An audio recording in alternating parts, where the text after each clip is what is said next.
This is a story about dolls in a doll's house. The chief person in it is a doll called Tottie Plantagenet. She is a small Dutch doll. Dutch dolls are very scarce nowadays, but when Tottie was made they were plentiful. The large ones cost a penny, the middle-sized ones cost a halfpenny, and the very small ones, like Tottie, were sold for a farthing each. A farthing was worth a quarter of an old penny, so it was a very tiny piece of money. At present, Tottie lived with two little girls called Emily and Charlotte Dane. I say at present because Tottie had once lived with two other little girls who were Emily and Charlotte's great-grandmother and great-great-aunt, and that was a very long time ago. How strange it was that a doll who had only cost a farthing should have lasted so long. But Tottie was made of wood. I am made of wood. I am made of good wood. I have joints. I can bend and stretch and turn and walk and dance. I was made from the wood of a tall, strong tree. A very little of that tree is in me. I am a little of that tree. Tottie was full of life and strength. You could see it in her face. Her hair was painted glossy black. Her cheeks were glossy pink, and her eyes were painted with bright paint, blue and very determined, firm as the tree she was made of. Tottie wasn't the only doll in the playroom. Charlotte and Emily had chosen two other dolls to be Tottie's father and mother. They were called Mr. Plantagenet and Mrs. Plantagenet. But Mrs. Plantagenet had another name as well. She was called Birdie. Of course, Tottie knew, as you and I know, that Mr. and Mrs. Plantagenet were not her real father and mother. She knew that, just as she knew that the doll they had given her for a little brother, whose name was Apple, was made of plush, which is a kind of velvet. And she also knew that Darner, the dog, had pipe cleaners for legs and a darning needle for a backbone, which meant you had to be careful how you touched him. But they were a happy family. Another reason why they were happy was because Emily and Charlotte were what I would call right-minded children. It is very important to dolls that children should be right-minded, because when you come to think of it, a doll is a very anxious, even dangerous thing to be. You see, dolls cannot choose. Dolls can only be chosen. They cannot do anything. They can only have things done to them. Some children don't understand this, and then the dolls are hurt or misused or even lost. And of course when this happens, a doll cannot tell you about it or do anything except wish and wish to be mended or found again. Let me tell you what happened to Mr. Plantagenet, or about his life before he came to be called Mr. Plantagenet. He was a boy doll with a china face, brown glass eyes and real hair. He was dressed in a Highlander's kilt with toy bagpipes stuck to his hand with hard glue. He had been bought for some children, not Emily and Charlotte, I'm glad to say, who took no care of him at all. They broke off his bagpipes, taking some of the painted skin from the palm of his hand as well. They tore his clothes off and let the puppy bite his foot until it looked half nibbled away. One of the boys even drew a moustache on his top lip in indelible pencil, which, as you know, is pencil that will never come off. Then they put him in a cold, dark toy cupboard where he might have lain for years if they hadn't been told to tidy it up because some children were coming to tea. As it was, they left him lying under the table, and Emily, who was one of the visitors, nearly trod on him. She thought he was a dear little doll and wondered who he belonged to. But he didn't seem to belong to anybody, and his eyes were full of dust. The children said Emily could have him, and so she took him home wrapped in a handkerchief. Emily and Charlotte saw at once that he was to be a man doll, and by the time they had finished cleaning and mended him, he had a sock for his spoiled foot, a check flannel suit, plaster on the palm of his hand, a blue shirt, and a tie of red silk ribbon. Emily cut little newspapers for him to read, and they named him Mr. Plantagenet. Oh, Mr. Plantagenet. I like the name. I would like that to be my own name. I wonder if it would be all right to sit down. Oh, yes. Sitting down is rather good. I shall read the paper. I'm sure that is allowed. Well, you see, Mr. Plantagenet was rather nervous. He was still afraid that something awful was going to happen at any moment. Mrs. Plantagenet, on the other hand, was not afraid of anything. Mrs. Plantagenet was altogether gay and light and full of fun, being made of celluloid. She was well moulded and jointed and painted, even though she first lived on a cracker. But by the time Emily and Charlotte had finished dressing her and had made her a hat with a feather, she was ready to be Mrs. Plantagenet. Though she always had a slightly scatty, fly-away air about her, which must be why they called her Birdie. Birdie, Birdie, oh, my name is Birdie, Birdie, I am Birdie, Birdie. Apple, apple, this is Apple, apple, he is Apple, apple, apple, apple, apple, that's you. Who, me? They were a very happy family, or they would have been. But there was one thing missing from their lives. We haven't got a home. Well, of course, the playroom here is our home when Emily and Charlotte are playing with us, but when we are alone and would like to walk about, we are put away in those two old shoeboxes. They're very small and cramped, and the lids don't fit properly, so we get very cold. Once, a very long time ago, Tottie had lived in a real doll's house that had belonged to Emily and Charlotte's great-great-aunt Laura. That was over 100 years ago, but Tottie remembered every detail of that house, and she loved to tell the family all about it as they sat in their shoebox in the long evenings. It was not too big. It would stand comfortably on a table. The outside was a glossy cream colour painted with ivy. It looked as good as real ivy. It would be better than real ivy. Real ivy grows and grows and chokes things. I prefer painted ivy. Go on. In the front, there was a front door with steps leading up to it. How many steps? Oh, 6 steps. And the door had a knocker on it. But that didn't matter much, because the whole front of the house could swing open, leaving the whole inside ready to be played with. There was a hall with a staircase and a wooden floor. I remember the floor particularly because it looked like a draught board, and the paper on the walls looked like satin. On the left of the hall was the kitchen. What was it like? Well, there was a stove with saucepans and a kettle. There was an iron on a stand, no bigger than Emily's fingernail, a rolling pin and a pudding basin, a dresser, a table and chairs, and a rug. Oh, yes, and a pot of pretending geraniums on the windowsill. The sitting room. Tell about the sitting room. Yes, tell us. Oh, the sitting room was lovely. The sofa and chairs were covered in velvet. There was a piano. Its notes were paper notes glued on. And on the table was a lamp with a white shade. You could really light that lamp if you put a birthday cake candle in it. We should have to be careful with Apple and that candle. What did you say? Apple, fire. I'm afraid of fire. And quite right, too. You're made of celluloid, Birdie. You would flare up in an instant if ever you went near fire. I? Oh, no. I was thinking of Apple. There was a vase of tiny roses made of wax, and on the table a golden cage, and inside the cage sat a bird. A bird. Did it sing? No, it didn't sing, but it was there. I'm sure it could sing, really. I would like it to sing.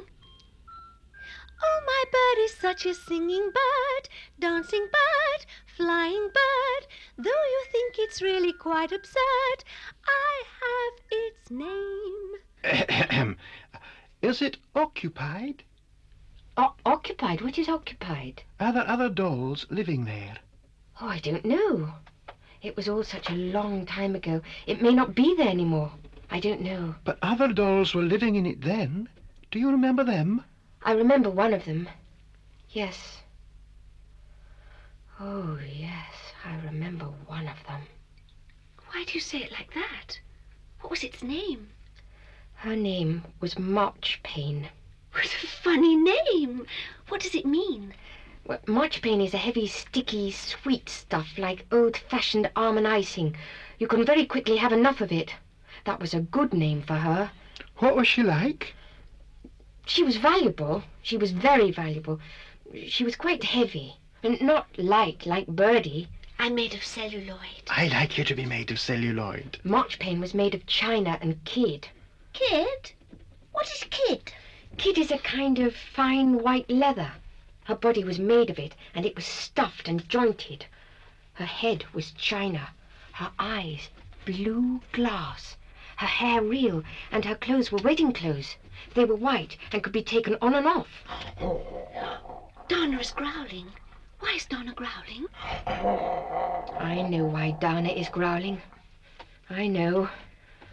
Oh, but whatever Marchpane was like, it was a beautiful doll's house. With real lace curtains? Real lace.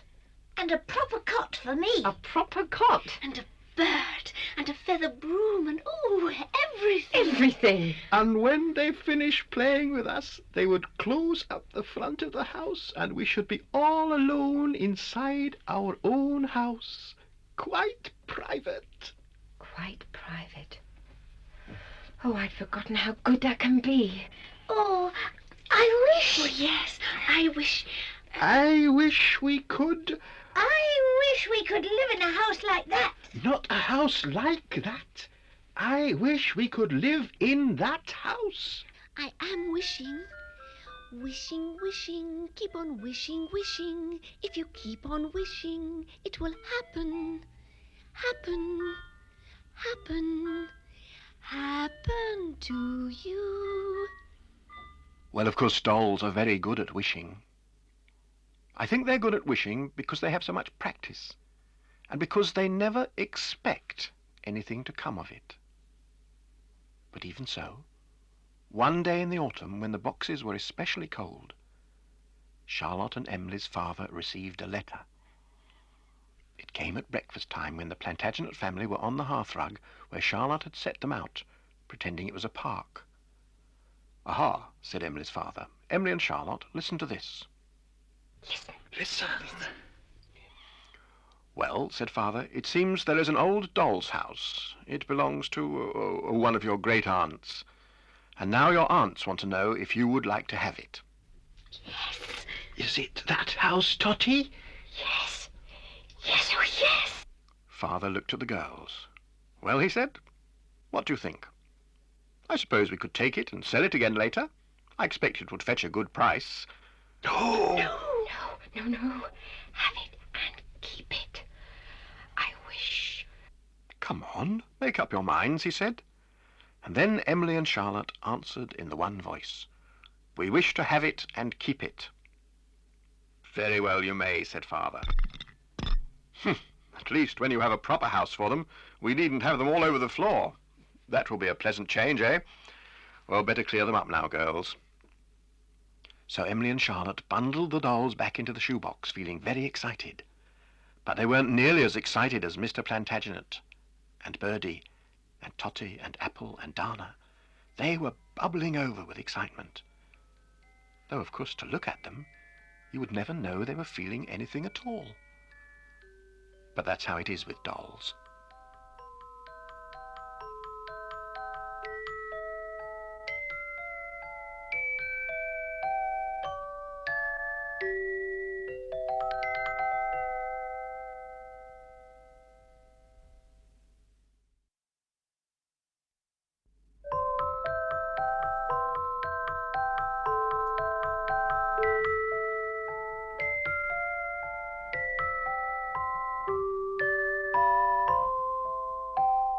This is a story about dolls in a doll's house.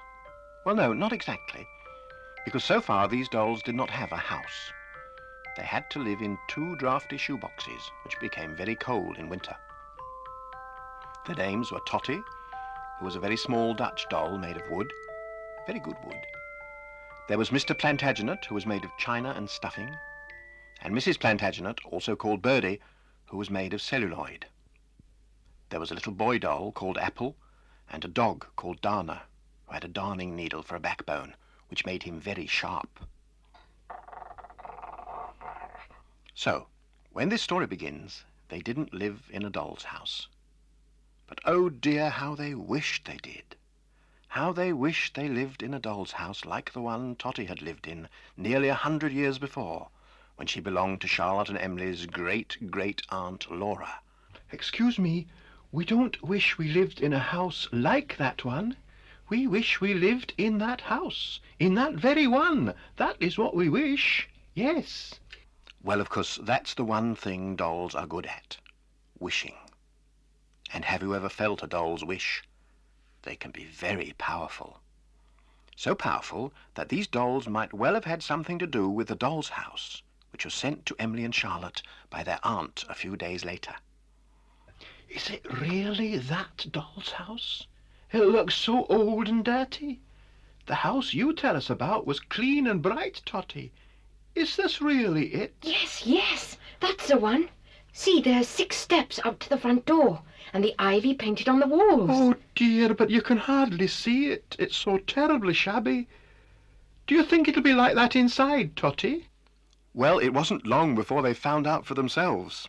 For the first thing Charlotte and Emily did when the doll's house arrived was to push the dolls one by one in through the front door so that they could, as they put it, have a look around. Oh, there we are. Oh dear, oh dear. Oh, look at that. All broken and torn. Oh dear, oh dear, oh dear. Stop saying, oh dear. But what can we do? What can we do? What can we do? All we can do is wish. Look, the bird in a cage. Oh, isn't it lovely? It's dirty. It's dusty. It's horrible. Is it? Is it? I think it's lovely. Oh dear, what shall we do? We must all start wishing. What shall we wish? Why, that Emily and Charlotte can mend things and make it clean again, of course. Go on, all of you. Wish. Wish. We wish. Shh. Be still. They were still as dolls at once because somebody was coming. Charlotte and Emily were coming to lift them out so that they could clean the house. But they're not cleaning it. They're just taking things out. Wait and see. Wait and see. They waited and wished, and soon they watched Charlotte scrubbing away with her nail brush. They saw Emily brushing the walls and the roof with a paintbrush. They saw Emily's mother taking away all the carpets and the curtains to be washed. And when it was all done, what did they see? They saw the front steps clean and gleaming. They saw the ivy growing up the walls as clean and green as the day it was painted. Are you still wishing, Tottie? Yes, I am wishing about the sofa and the chairs. You must wish about those too, and the curtains and the beds. Sofa, chairs, curtains, beds. A patchwork quilt for my cot. A feather bed. Oh, yes, a feather bed. Be careful, you can't have just everything you wish for. Of course they couldn't, but somehow or other it all seemed to happen more or less as they had wished. And when Emily and Charlotte came to fetch them and place them in their clean, beautiful, new old house, and at last closed the front, they were full of happiness and wonder. Oh. Not so loud, Birdie. Whisper, whisper. Whisper? Whisper, whisper.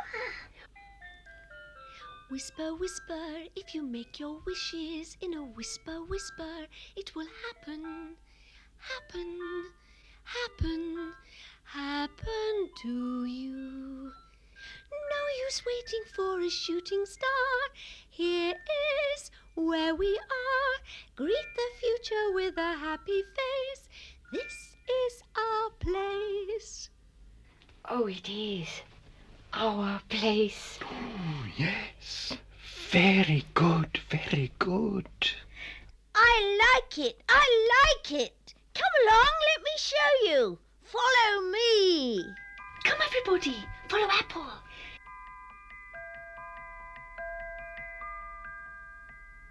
Here's the wall and the hall, and the starry staircase and the squarey floor Tottie told us about. Oh, yes, I remember the floor.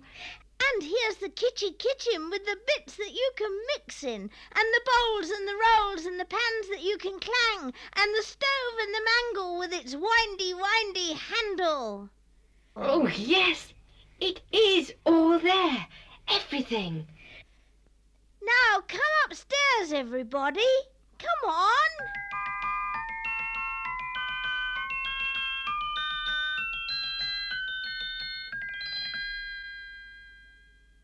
Here's the bedroom, the bestest bedroom. It is pink. Oh, I love it. Oh, my bird and I can fly and fly and fly about in here. Oh, and have a nest on that lovely pink bed. The bathroom has taps. If Charlotte and Emily will fill the tank, we shall have real water out of the taps. Oh, Apple. How do you know all these things? Oh, I don't know. I just know.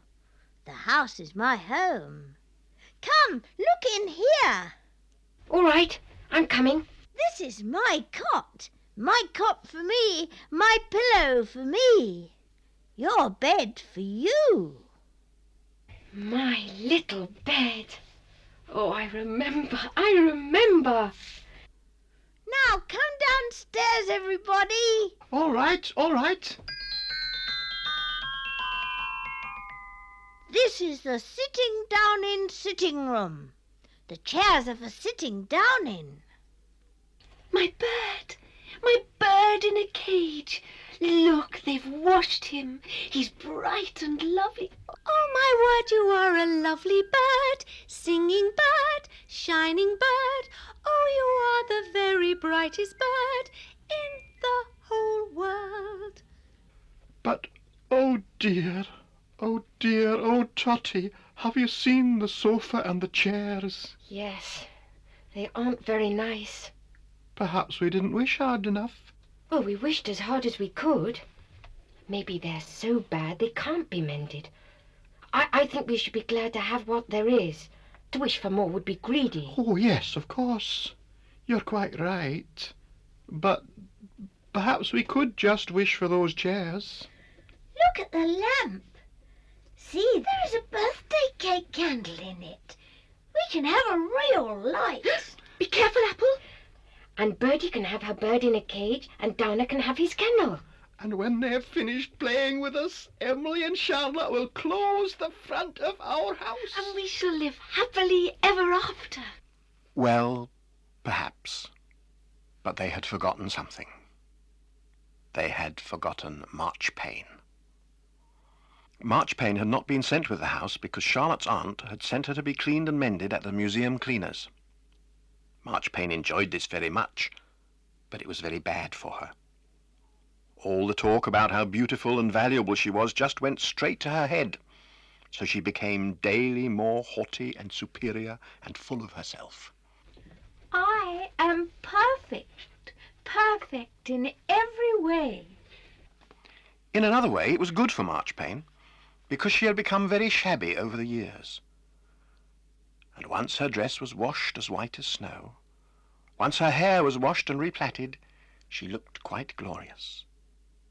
The cleaners were so proud of their work that they put her in the window of their shop with a card which read, "Mid-19th century doll as cleaned by us." And Marchpane was able to stand there, doing what she liked best in all the world, receiving attention. How lucky they are to have a chance to see me. Meanwhile, in the doll's house, Tottie and Mr. Plantagenet and the others were still enjoying their new home. Tottie was happy, pottering about in the kitchen, making flour pies. Apple was happy. Mr. Plantagenet was happy, especially when Dana was kind enough to fetch his newspaper. But happiest by far was Birdie. She danced around with her feather duster, and as she danced, she sang.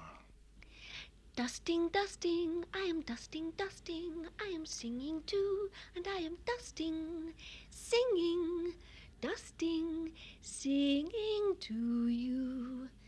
Oh, my bird is such a singing bird, dancing bird, flying bird. Oh, you are the very brightest bird in the whole world. Be still. Mr. Plantagenet watched and wished as Emily and Charlotte held up the chairs and looked at them. "We must get new ones," said Emily. No, no, not new ones. Those ones mended. The girls remembered a shop where they sold antique dolls' furniture. Too expensive. Then Charlotte remembered. Perhaps we could sell Great Aunt Laura's sampler. What is a sampler, Tottie? A sampler is a sort of picture done in needlework, with writing all done in stitches. Look, there it is.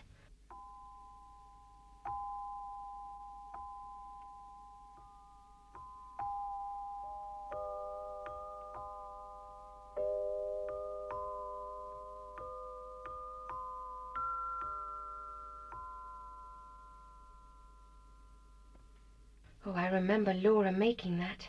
She had such trouble getting all those F's right. Oh, Tottie, do you really remember that long ago? Of course. Be still. Then they all watched as Emily picked up Tottie and dressed her in her best and oldest clothes and sat her down in front of the sampler, while Emily wrote a ticket which said, "Example of a real old sampler worked by a little girl in 1846. And under that, "Example of a farthing doll dressed by that same girl in 1846. What's that noise? It's the front doorbell. Somebody's coming to see Charlotte and Emily. Yes, it was their special friend, Mrs. Innisfree. She often came to tea with Emily and Charlotte, and this time when she saw the sampler with Tottie in front of it, she was quite delighted. She told the girls that she was arranging an exhibition, a really big exhibition called Dolls Through the Ages, and she would like to have Tottie and the sampler in it. She said she would pay £1 for them and take them away to put in the exhibition. Take Tottie away? Tottie go away? No. They said yes, because it's to get money for the chairs. We can sit on cotton reels. Don't let them take Tottie away. But it was too late to stop them. Tottie felt cold and miserable as Charlotte and Emily put her in a box. Though to look at her face, you would never have known she was feeling anything at all. But that's how it is with dolls.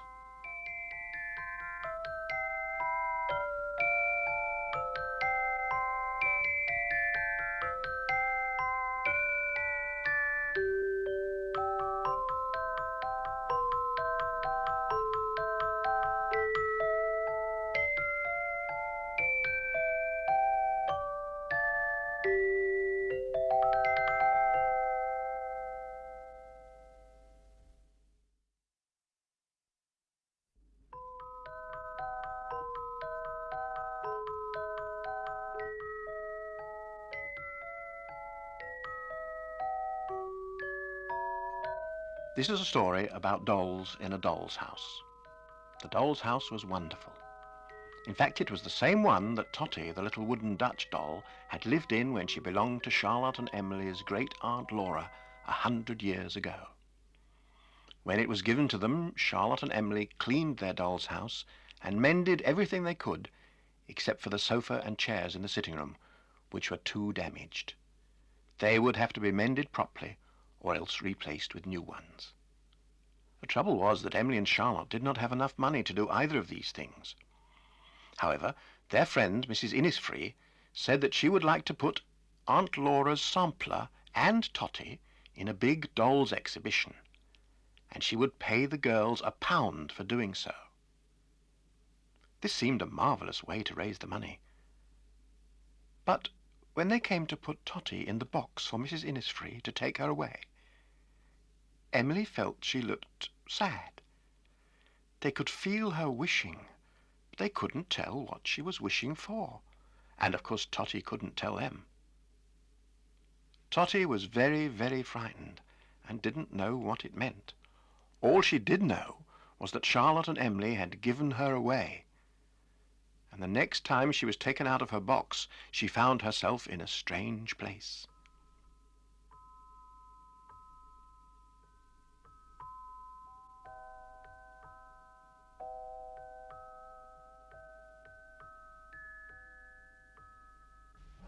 Oh,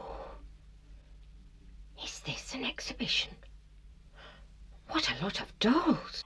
Indeed, there was every kind of doll you could ever think of there, and lots more you would never have thought of if you had thought forever. Tottie felt very small and shy. I want to go home. Perhaps I shall never go home again. Pardon me, ma petite. What is it you are made of? The material? I do not recognize it. Wood. I am made of wood. Wood! Wood! Oh la la! Oh, I thought broom handles and clothes pegs were made of wood, not dolls. Well, some dolls are made of wood, and so are the masts of tall ships, and flagpoles, and violins, and trees. I am made from a piece of a tree. Oh la la! I am made of fine white leather. How do you call it? Kid. And porcelain. Inside me I have a set of clockworks. Wind me up and I can walk. Walk. Walk. I do not walk unless it pleases me to do so. Well, of course, that was not true, because if anybody did wind her up, she would just have to walk and walk and walk until her clockwork had run down. Why does she talk like that? She is French. She's also very proud. What are you made of? I'm made of wax. Wax? Isn't that all soft and melting? Oh, no. Only when it is made very hot. You are cheap dolls. Proper dolls are made of white kid and porcelain, not of wood or wax. I once knew a doll made of white kid. I did not like her. Who is talking about dolls made of kid? Who does not like them? It is a little object, a thing made of wood that has found its way in here. I once knew a little doll made of wood. I did not like her. Much pain. I've never seen one before. I don't suppose you ever would. They are just toys sold in cheap shops, 4 for a penny. Silly children used to waste their money on them and just play with them. Oh, children! Oh, I detest children! Horrible little creatures. Oh, listen to what they say. Oh, how proud and nasty they are. I love children. I was made to be played with by children. So was I. I think the French doll is a bit silly. But I know that doll over there, and she is both proud and nasty. Her name is March Payne. I know you. Yes. How strange. I should have thought you were broken up or lost or thrown away years ago. Well, I wasn't. What did they call you? Spotty? Dotty? Surely it was Dotty. Oh la la! My name is Tottie. It always has been. I can't be expected to remember things like that. There were so many of you. What are they whispering about? Oh la la! They are saying that some of the dolls here are for sale. Some of them will be sold by their families. I am sure I shall not be sold. My museum would never part with me. Come, alors. It's only the cheap dolls that will go. When she heard this, Tottie went cold with fear. That was what she had been afraid of all along. She knew that Mrs. Innisfree had paid £1 to Charlotte and Emily for her. Tottie thought that Mrs. Innisfree had bought her and could sell her again if she liked, and then she would never see Mr. Plantagenet or Birdie or Apple or Dana again. Tottie, would you like to be sold? No. Oh, no, no, no. I want to go back to my family in Charlotte and Emily's new old doll's house.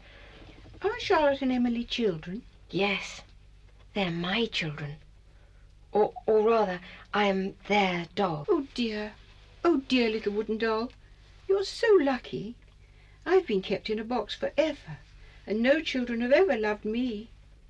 I would love to be sold so that I can be with children. The Queen. What is happening? The Queen. The Queen has opened the exhibition and is coming to look at us. Why are they clapping? They are clapping us, of course, and they will be bringing us flowers. Oh, it is such an honor for us to be seen by the Queen. And an honor for everybody to see us, to see how beautiful we are. You watch. Be still. The dolls watched as the Queen and Mrs. Innisfree walked slowly through the exhibition until they came to Tottie. "Oh," said the Queen, "that must be a farthing doll. I used to play with wooden dolls like this when I was a girl. I haven't seen one for years. We used to have lots of them. May I pick her up, please?" Mrs. Innisfree smiled. "But of course, Your Majesty," she said. The Queen held Tottie in her hand. "Oh, look at her," she said. "Is she by any chance for sale?" No, not for sale. Not for sale. Mrs. Innisfree looked a bit embarrassed. "Oh, well, I don't think so, ma'am," she said. "If Your Majesty would care to read the card." "Ah, yes," said the Queen, reading the card. "Lent, by the great-granddaughters Emily and Charlotte Dane. She is a very dear possession and much loved. I shall put her back. There." Tottie was back on the shelf again. She watched the Queen and Mrs. Innisfree walk away through the exhibition, and then she fell over. Maybe the Queen had not set her up quite straight. Maybe for once her wood felt weak. But she lay there quite still. There's nobody here now, Tottie. You can get up.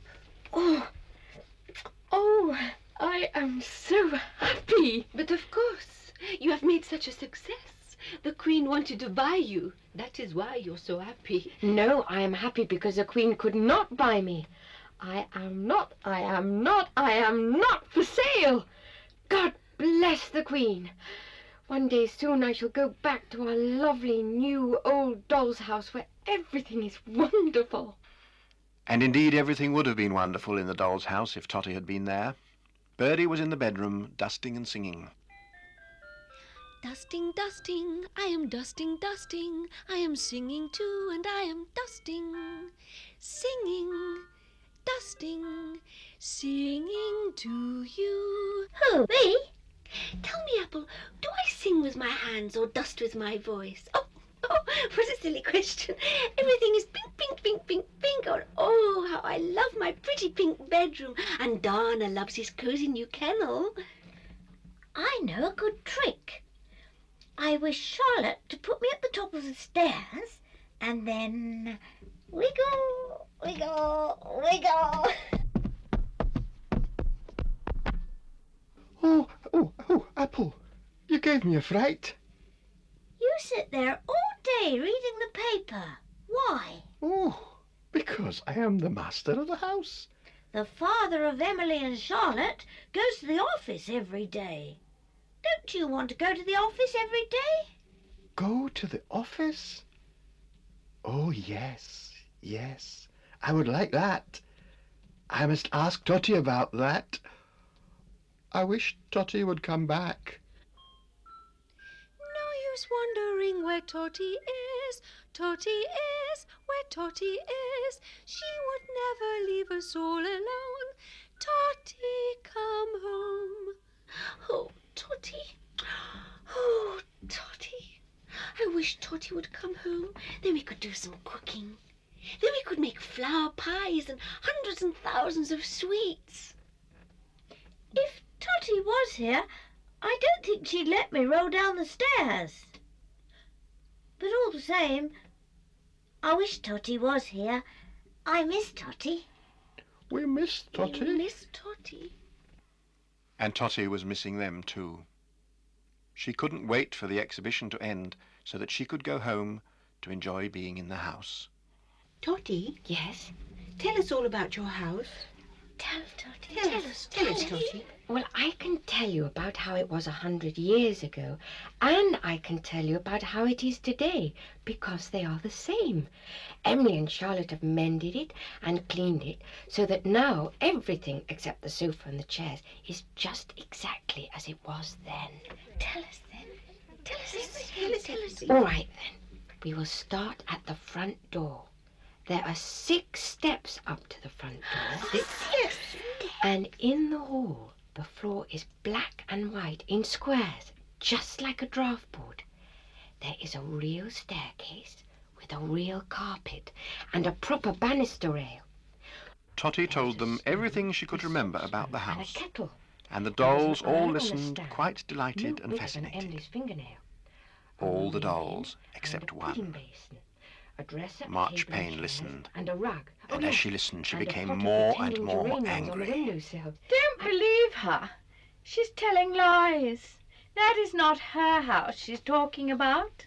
That is my house. It is the same house, but it is in our playroom now. You stole it. You stole it while I was away.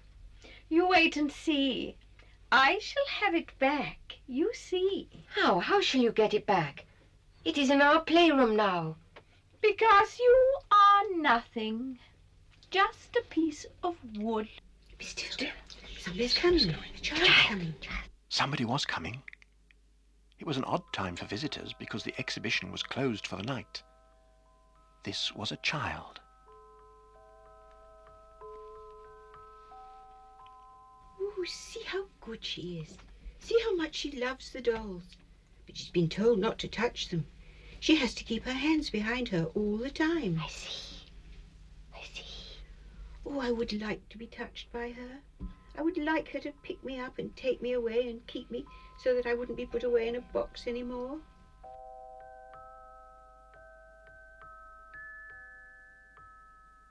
Oh, Tottie, she touched me. Oh, Tottie, what a lovely child. And she touched me. She is just the caretaker's child. She should never have been allowed in alone. She is a child and she touched me. She is my child. She should not have been allowed in. Whether she was supposed to or not, the little girl came back every evening to look at and gently touch the wax doll, who became happier and happier every day, until on the day the exhibition finally closed and the dolls were put back in their boxes, Tottie could see that the wax doll was full up with happiness and would have something to dream about all the time she was alone in her little box. Tottie could see this, but if you or I had looked at the wax doll, we couldn't have noticed anything different about her face. But that's how it is with dolls.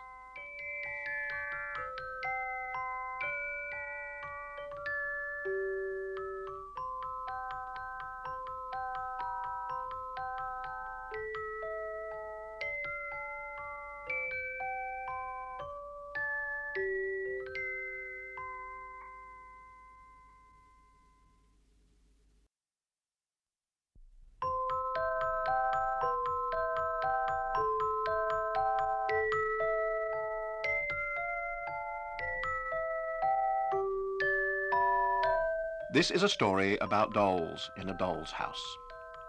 If you remember, Tottie, the farthing wooden doll, had been lent to an exhibition, but now she was home again and everything in the house seemed perfect. Well, nearly everything. Just the sofa and chair had gone. Charlotte and Emily took them. I think they took them to Mrs. Innisfree's house. To be mended? That's what they said. They were very excited because Mrs. Innisfree is going to have them done properly. Oh, I wish I could go to her house and see them. Well, that must have been a powerful wish, because Charlotte and Emily came in, scooped Tottie up, wrapped her in her red woolen cloak, her cap and her muff, and took her straight to Mrs. Innisfree's house. When Tottie saw the sofa and chair set out on Mrs. Innisfree's table, she forgot everything else in the world. They were so beautiful that Tottie could scarcely recognize them. The woodwork had been stained and polished until it shone as dark and rich as plum jam. Mrs. Innisfree had worked the tiny roses on the seats all by herself. Oh, it was worth being in the exhibition. I'm sure even the Queen doesn't have chairs like these in her doll's house. Mrs. Innisfree picked up Tottie and said, "You, Tottie, shall be the first to sit in the mended chairs, just like you used to 100 years ago. You sit there and think of Christmas while the girls and I do our sums." Oh, Christmas! Christmas will be lovely in our new old doll's house. I could wish for some lovely things. A parasol for Birdie, one of those little paper ones. A marble for Apple, he could play with it like a ball. And, oh, I know, a post office for Mr. Plantagenet, so that he could go to business every day like Emily and Charlotte's father does. Oh, that would be good. Tottie sat there feeling very, very happy.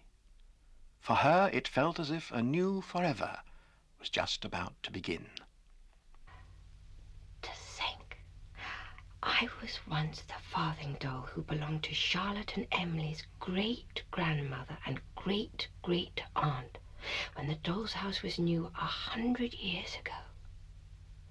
Now I am Charlotte and Emily's farthing doll, and sitting here in these strong chairs, I feel I could live in the same doll's house and be the farthing doll for Charlotte and Emily's children and their children's children for another 100 years. Oh, that will be good. Tottie sat quietly and gazed at the chairs and at the tiny lace curtains while Mrs. Innisfree and the girls did their accounts. Oddly enough, the cost of all the bits and pieces to mend the chairs came to exactly the amount of money that Charlotte and Emily had in their money boxes. Then Charlotte said, "But what about all the thinking out and all the work you did? How can we pay for that?" I know. A Christmas present. Mrs. Innisfree said, "If you like, you can call it a Christmas present from me to you and the dolls. I'm sure Christmas will be lovely in your doll's house."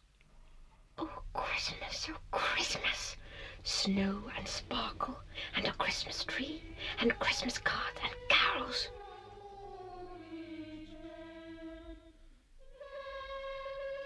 Peace and goodwill to all mankind. Yes. And to all doll kind too, I hope. The cards are pretty. And listen to the singing. Listen.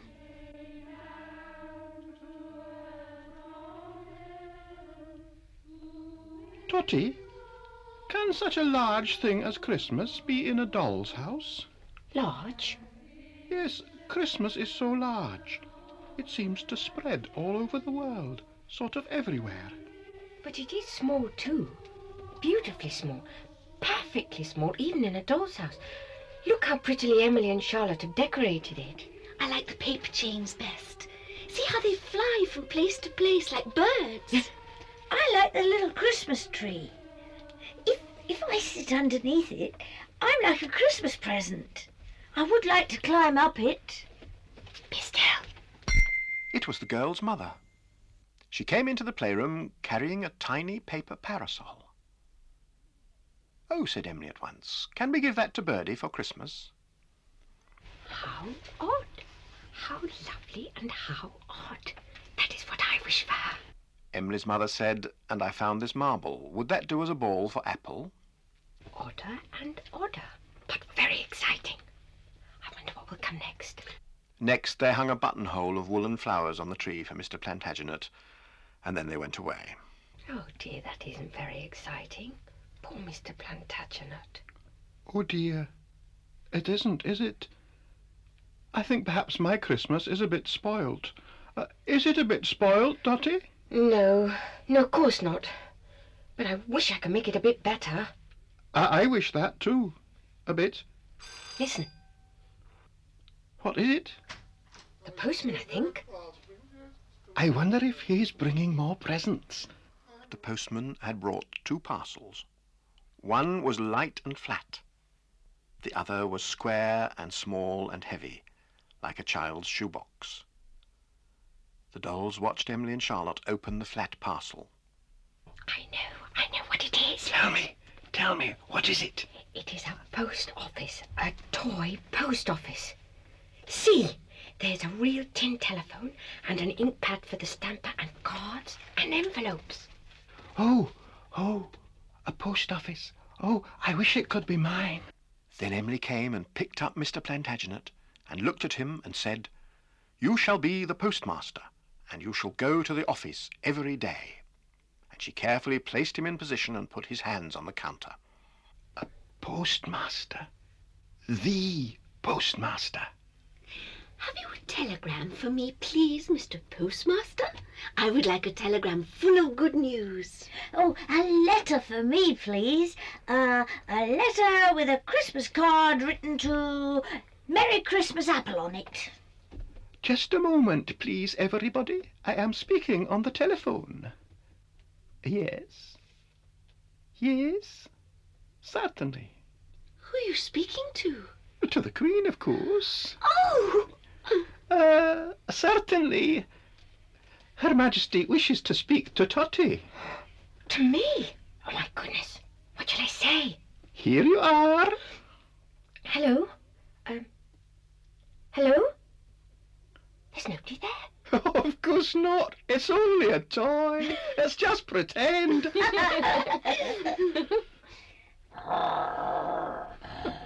Darna doesn't like the other parcel. Oh, I wish what is in that parcel was just pretend. Do you know what's in it? Oh, I don't know. But Dana knows something.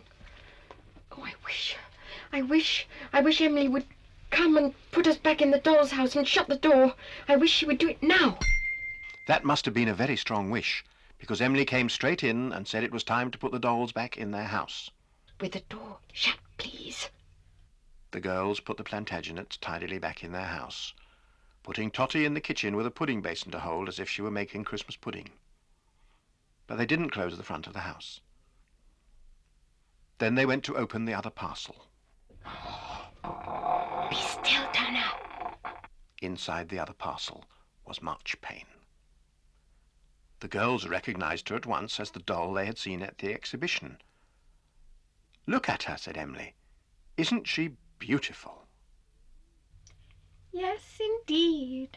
I am beautiful. Very beautiful. "Look at her eyes," said Emily. "See how they open and shut.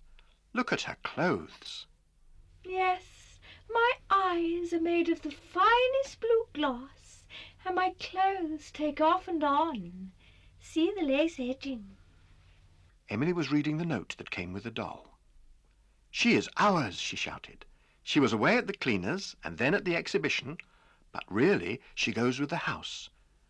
She must be our best doll."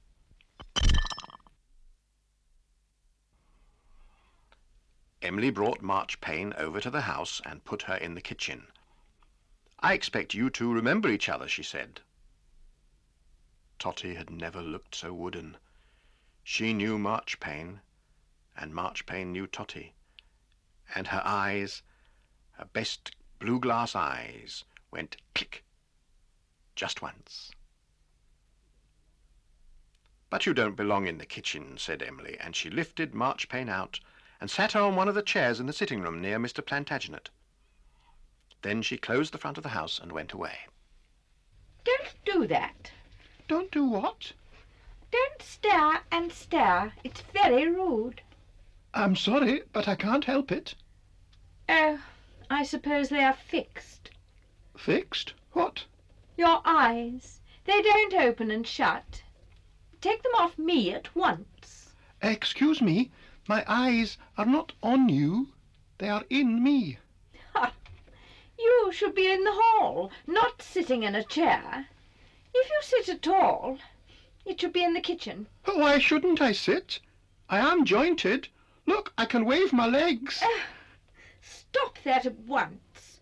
You should know your place. Are you not the butler? I don't know what a butler is, but I'm not one. I am a postmaster, and I am the master of this house. I am the master, and Birdie, Mrs. Plantagenet, is the mistress. That she certainly is not. I am. You? Oh, no. How could you be? I have never seen you before. I have seen Birdie, and I know she is mistress of this house. We shall see. What is that noise? I expect that is Apple. He rolls down the stairs. He is a little boy doll, our little boy. He belongs to us. Does he? Does he indeed? And what is that other squeaky noise? That is Birdie upstairs, And what is she doing there, pray? dusting the paper chains with her feather duster, and she's singing. It is a very aggravating noise. I like to hear her singing. I wish you would stop her. Oh, no. Why not? It would be cruel. It's cruel to disturb a bird on its nest. That wasn't quite what Mr. Plantagenet meant to say, but it seemed to say what he meant. What rubbish. Oh, I do wish Emily and Charlotte, or whatever their names are, would come and put me in my own room. Excuse me, but which is your own room? Why, the one with the pink carpet, of course. But that is Birdie's. She chose it. It is Birdie's nest. It is mine. And if you want to know, the whole house is mine. What? But it's our house. We dreamed of it. We wished and wished for it. I can't help that. It is mine. And really, you know, I can't be expected to live in it with all these others bumping and singing and getting silly ideas about it belonging to them. Oh, don't say that. Don't say that. But I do say that. But you don't understand. We were on the hearthrug when the letter came, and Christmas was so beautiful. You don't know. Truly, you don't know. What you don't know, and what you had better know, is that I was here first. I was here in this doll's house long, long ago, long before any of you. Not before Tottie, you weren't. Tottie has been here as long as you have. Tottie, a farthing doll. A farthing, a penny, a pound. She's been here longer. Tottie is Tottie. I wish she was here. Tottie is Tottie. She is and always will be. Tottie, Tottie, Tottie. So there. As if she had been called, Charlotte came in, opened the house, and lifted Tottie into the sitting room. "I don't see why you should be left all alone in the kitchen," she said. And the dolls sat there, quite still. To look at them, you would never have known they were anything but the best of friends. But that's how it is with dolls.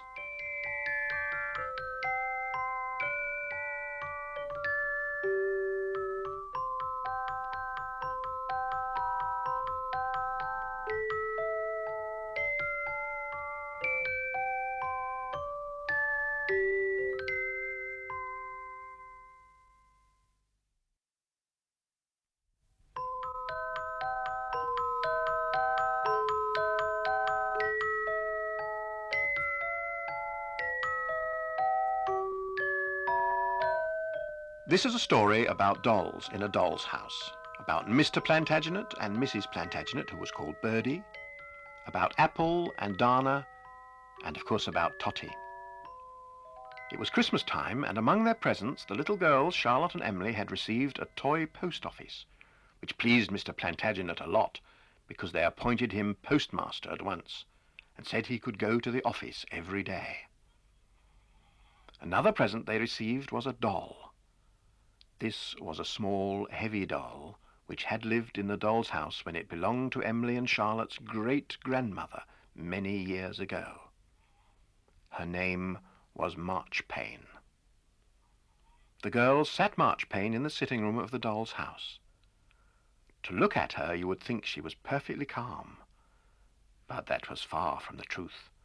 Marchpane was displeased.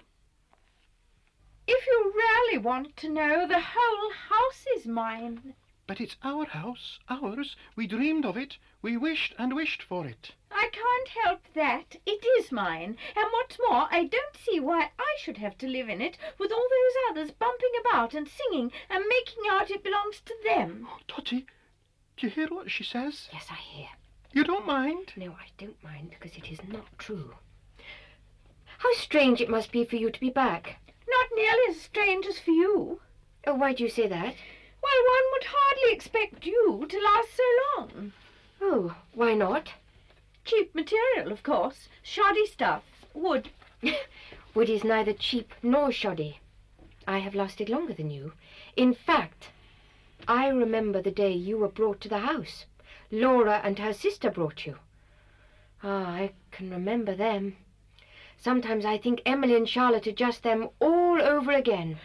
Oh, don't talk to me about them. I'm really not interested in children. Not interested in children? No, I'm not interested in Laura. I am not interested in Emily, nor in Charlotte. I am not interested in any of them. But they are alive. It is only they who give us life. Pah! Marchpane does not like to be played with. Then she is not a doll. She is a thing. That is right. Oh, what are we going to do? Oh, Tottie. Do. We are dolls. What can we do but wish? I can wish too, and I am heavier than you. To be heavy doesn't mean to be strong. We shall see, we shall see. Be still. Emily and Charlotte came into the room. Emily was carrying a bed made from a cotton reel box. Then things really began to go wrong. Emily took all Birdie's and Mr. Plantagenet's things out of the pink bedroom and dropped them in the attic. Then she laid Marchpane on their bed. Marchpane will need that big bed all to herself, she said. Birdie and Mr. Plantagenet had the cotton reel box in the attic for a bed. Oh, poor Birdie. She loved the pink bedroom. She will never understand. But oddly enough, Birdie did seem to understand. Of course Marchpane couldn't sleep in a cotton reel box. Marchpane has eyes that open and shut. Her hair is yellow like mine, but hers is real. I came out of a cracker box. Why shouldn't I sleep in a cotton box? A cracker reel box. A cotton cracker box. I think you're getting a bit muddled, Birdie. The thing you must remember is that you don't go into Marchpane's room. But remembering was one thing that Birdie was not very good at. Oh, Marchpane, do you like my pink carpet? I love it. My pink carpet? Oh no, mine. It's mine. Tra-la-la. Emily and Charlotte gave it to me. It was not theirs to give. Oh, really? I thought everything was theirs, including you. Pah! Get out of my room. My room. My pink room. Get out! Get out! Get out! My pink carpet. My pink bed. My pink room. Tra-la-la-la. Oh, Marchpane is cruel. She is cruel. I hate her. Don't waste time hating. We must wish. I think Marchpane is wishing harder. I think she is wishing straight to Emily and making her do what she wants. I know Emily. Emily has sense. We must just go on wishing. And one day Emily will find out she has made a mistake. She will find out that Marchpane is not a doll, but a thing. Yes, Certain. certain. Tottie said that in her most wooden voice, as if to tell herself that she was certain. She certainly needed to tell herself that, because soon things began to get much more difficult for the Plantagenet family. Emily announced that the Plantagenets were to be Marchpane's servants. She said that Marchpane is a great lady, and the others should not be in the sitting-room with her. Mr. Plantagenet just couldn't understand it. I am the master of the house. I can go where I like. Then Emily picked him up and looked straight at him. "You are the butler. You go in the hall to open the front door," she said. She set him there and closed the front. But I am postmaster. I am master of the house. I am housemaster. You are no postmaster. Emily has not opened the office for 2 days. I wish she would. You wish she would. Your wishes are nothings. I wish you would know your place and keep to it. You are servants, my servants. But you can't tell Tottie what to do. She has been here longer than you. This is my house. She shall do as I say. And besides, I do not have to give the orders myself. It is done for me. You will see. And so it was. When Emily and Charlotte came back after tea, Emily announced that Tottie would be cook and Birdie would be the housemaid. Tottie, where are Birdie and I allowed to go? Only in the attic or in the kitchen. what about Apple here? Where is Apple allowed to go? Well, he's your little boy, so he should stay in the kitchen. Shan't. I'm afraid you will have to, Apple. Don't want to. I shall go where I like. Don't be naughty, Apple. I want to be naughty. No, Apple. Sing me a song, please, Marchpane. Come out of there, Apple. The child may stay. That will do, thank you. Kindly close the door. Now, what did you say, little Apple? Sing me a song, please. Well, I'm afraid I don't know any songs. Oh, go on. You must know some songs. No, I'm afraid not. Do you know any songs, Apple? Oh, yes, lots. Well then, why don't you sing me a song instead? All right, then. Half a pound of rubbery ties, half a pound of treacle. That's the way the money goes. Pop goes the weasel. Oh, what a clever little Apple you are. You should come and sing to me every day. So Apple went into the sitting room with Marchpane every day. She let him sing to her, but she also let him climb on the furniture and balance on the sideboard and swing on the curtains and do all sorts of dangerous, damaging things. Because to tell the truth, she did not care about Apple at all. She just wanted to take him away from the others. I am very worried about Apple. He is our little boy. I shall go in and fetch him out. That is what I shall do. And that is what Birdie did. Excuse me, please. Come along now, Apple. Shan't. Yes, you shall. Why don't you let him play with me? Because Because we do not choose to. You do not choose. you let him do dangerous things so he might get hurt, don't you? Do I? Do I? Yes, I do. If I want to, I do. You shouldn't. He is our little boy. That's right. Is he? Well, fancy that. We shall see about that, shan't we, you little splinter? We shall see. They soon saw. They saw Emily pick up Apple and say to Charlotte that from now on Apple was to be Marchpane's little boy. Charlotte was unhappy about this idea, but it was nothing to the unhappiness in the doll's house. Tottie, did you hear? Did you hear? Oh, what can we do? Wish, of course. Wish, wish. Oh, Emily. Emily, see what you were doing, Emily. Tell me what to do. Tell me what to do, Tottie. Oh, Birdie, just try to remember. Do not go into the sitting room. And remember that Apple is now Marchpane's little boy, not ours. You say that. I have to say I that. shall never say that. Birdie, I think you're trying not to remember. If you go in there, Marchpane will be cruel to you. Yes, but I don't mind. I don't remember it. Well, remember this. You must not go into the sitting room unless you are called. Not unless I am called. That's right. Well, that did seem to work. Birdie did manage to stay out of the sitting room, and Apple spent most of the time in there with Marchpane. Have I been called? No, Birdie. I can go in if I am called. Yes, Birdie. I shall sing and dance and fly about until I'm called. Listen, what is that? Oh, that's a little musical box that Mrs. Innisfree gave to Charlotte and Emily. They put it in the sitting room for Marchpane and Apple to hear. Oh, I want to see. Oh, I want to have a look. Just a peep. Oh, please, Tottie. All right, just a peep. Open the door just a shade and peep in. Look, they've lit the lamp, and Apple is standing on the table. He should not be. Birdie, come away. Come along. Oh, the music. I love the music. Oh, hush, Donna. Don't bark. The music. Oh, I love the music. Isn't that down the bottom? I believe it is. I can smell burning. Oh, the music is barking at me, and Donna is calling to me. Apple is in there.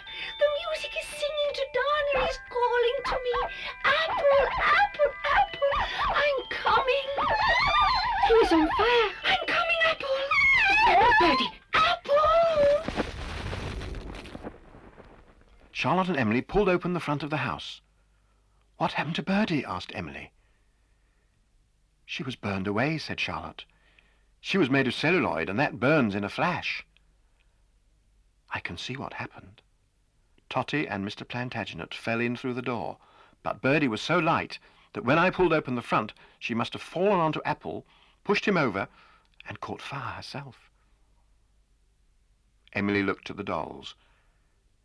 "Is that really what happened?" she asked. "I think so," said Charlotte. "You could say that Birdie gave her life for Apple." "You could," said Emily. "In fact, the only one who did nothing was Marchpane. She just sat there looking pleased." Emily looked at Marchpane, and suddenly she found she didn't like Marchpane after all. She would have thrown her away, but Marchpane was too beautiful and too valuable for that. So in the end they gave her to a museum, where she lived under a glass dome, which in fact pleased her very much because she could enjoy being beautiful without being touched. And in the doll's house life began to settle down. Mr. Plantagenet was promoted to head postmaster and went to the office every day. And every evening he would sit with Tottie and Apple and Dana in their sitting room and read the paper and listen to the musical box. Listen to the music. Birdie loved the music, didn't she, Tottie? Yes, she did. Wasn't she beautiful in the flame, like a firework? Like a fairy. She would have liked that. Tottie, Yes, do you remember everything? I think so. Things come and things pass. Everything passes, from huge trees to tiny dolls. And times, good times and bad times, they pass. They come and go. Have good times come back now, Tottie? Yes, May we be happy now, even without Birdie? of course. Of course. Birdie would have been happy. Birdie couldn't help being happy. Oh, yes, yes. That's true, isn't it? Yes.